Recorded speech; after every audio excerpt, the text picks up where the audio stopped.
My name is Jafar Husain. I'm the cross-team technical lead at Netflix for the various Netflix UIs. We use reactive extensions at Netflix both on the server and client side, and it's basically a way of coordinating concurrency. Reactive programming, it's a bit of a complex question, but I think what I'll talk about is the type of reactive programming that the Reactive Extensions library actually promotes. And the way to think about it is it's actually a very simple concept. So a lot of Java developers are familiar with the iterable data type. So it's a contract that any collection can implement, and that basically allows you a consistent way of being able to consume all the data in that collection progressively, one item at a time. So let's say you are the producer and I'm the consumer, and I want to get the data out of you. Well, if you're an iterable, what I do is I ask you for an iterator, and then I pull each value out of that iterator. And that's a way of, as I said, progressively pulling one value at a time out of you. Now, at some point, you can have two options. You can tell me, no more data. Furthermore, you can also throw, and that's a way of telling me that an error happened during this computation. So 20 years ago, the folks who wrote the design patterns book, the Gang of Four, you might have heard of, right? They codified all these different design patterns that were being used by developers. And one of those design patterns was the iterator pattern. Another design pattern that they codified was the observer pattern. And the observer pattern was, if you think about it, kind of about something very similar. It's a way for a producer to give a consumer data one item at a time. But the difference here is that with the iterator pattern, I, the consumer, am in control. I decide when to pull data out. But in the observer pattern, it's the producer that's in control. It decides when the consumer is going to receive data and is essentially pushing data at the consumer by invoking a callback or something like that. Now, the Gang of Four actually codified both these patterns, and they said the observer pattern was pretty good for things like UI events, and the iterator pattern was really good for traversing all types of different collections in a consistent way. But one thing they missed was the correspondence between these two patterns. And if you notice it, they're really both about, as I said, they're about the same thing. But there's one thing missing. There's two things actually missing from the observer pattern. With the iterator pattern, we have the same semantics. We have the semantics to allow us to pull data out, but we also have these two semantics of the producer telling the consumer no more data, and also the producer telling the consumer an error occurred. Oddly, the Gang of Four left those two semantics out of the observer pattern. So what if when you registered for an event, you could register 3 callbacks instead of 1?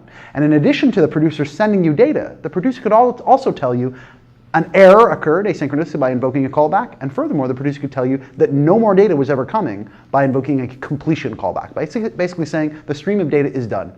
Reactive extension is basically about unifying the observable type with the iterable type. And it introduces this new type called an observable. And it basically gives you the same semantics between iterable and observable. Now what's important and powerful about that is the observable and iterable, once given the same semantics, can be composed together in exactly the same way.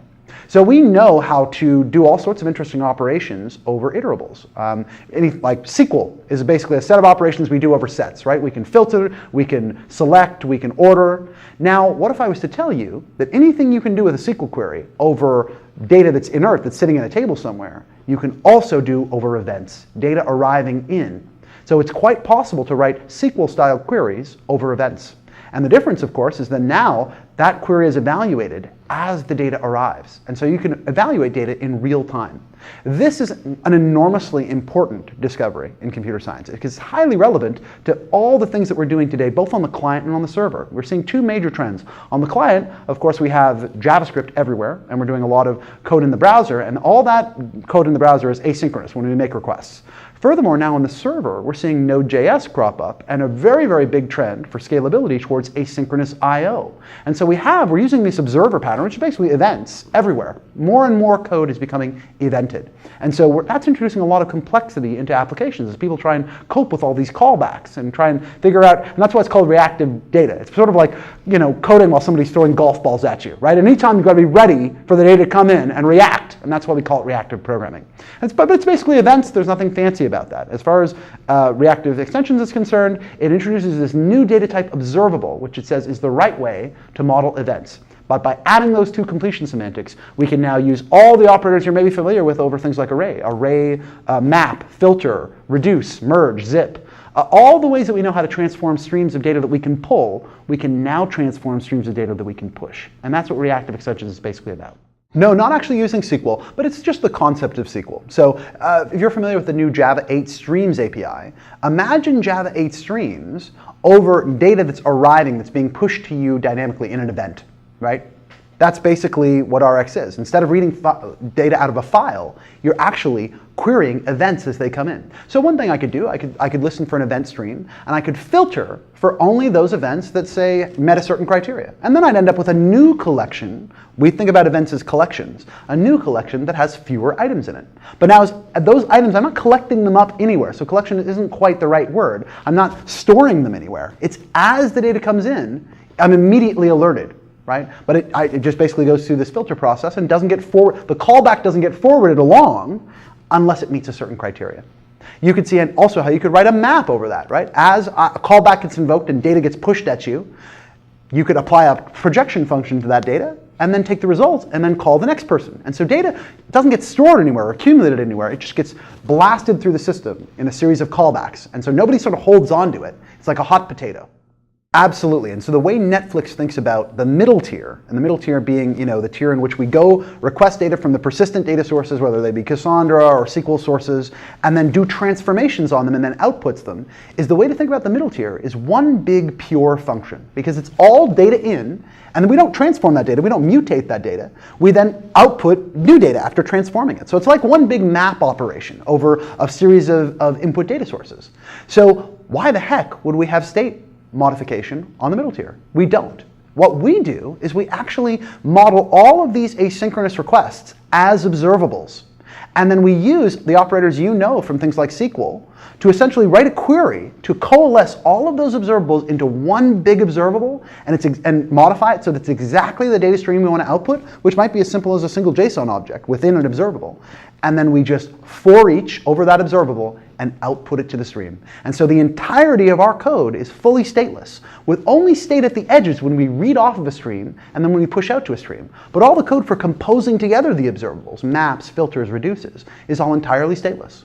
I would say they're orthogonal in the sense that a message queue is a way of managing this flood of information, right? But a message queue is essentially can be modeled in a reactive way, right? I can model it essentially where, we might say certain messages have higher priority than others, and so you can use it as a data sync or at least a temporary data sync before you forwarded those messages along. Think of it as the simplest way to think about the system is I have a stream of events coming from everywhere.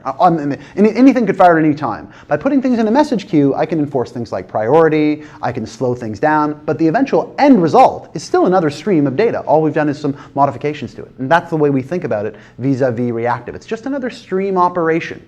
But in the end, what comes out is yet another stream. Well, the idea behind reactive programming is basically there's a document out there called the Reactive Manifesto, and it talks about why we need systems that are more and more reactive. And this applies to both the server and the client. The idea is just serving whoever your consumer is more quickly.